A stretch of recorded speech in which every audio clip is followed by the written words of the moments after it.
Ik ben John Nauwse. Ik ben van Maastricht Vooruit, de lijsttrekker. Ik ben hier nu bij het COC. Ik ben in 1981 begonnen met een taxibedrijf.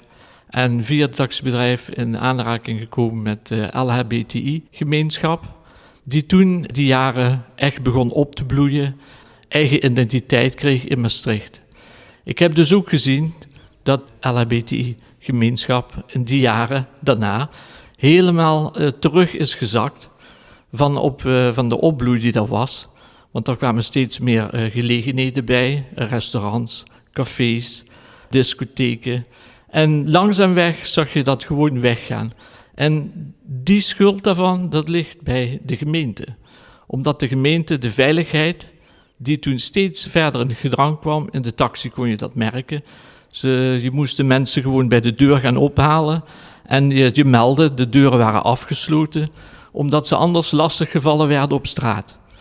De veiligheid zal dus helemaal terug moeten komen in de gemeente Maastricht. En ik schaam me daar eigenlijk voor dat ik dat nu hier zo moet vertellen.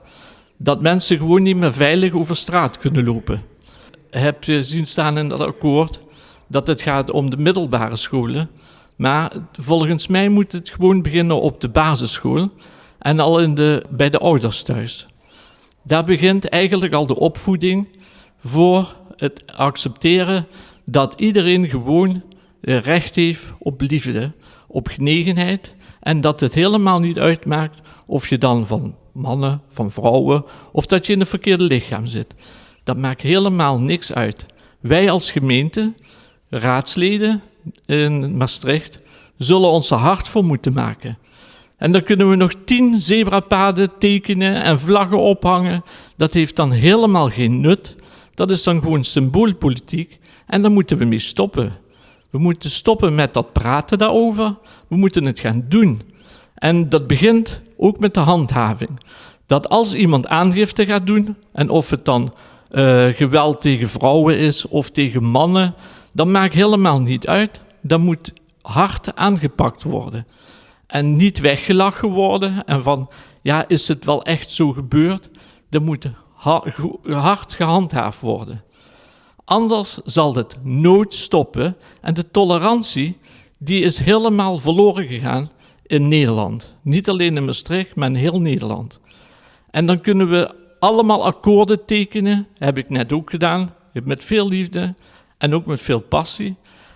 Maar als wij samen daar niet voor gaan staan, dan zal daar in de toekomst ook niks gebeuren. Maastricht Vooruit staat ervoor dat wij ons hard zullen inzetten voor iedereen, ook voor de LHBTI-gemeenschap. En wij willen hebben dat eigenlijk de voorlichting al begint op de basisschool. Daar hoort gewoon de basis gelegd te worden dat liefde en genegenheid voor iedereen is. En dat het helemaal niet uitmaakt hoe je dan in het leven staat. Stem Maastricht Vooruit.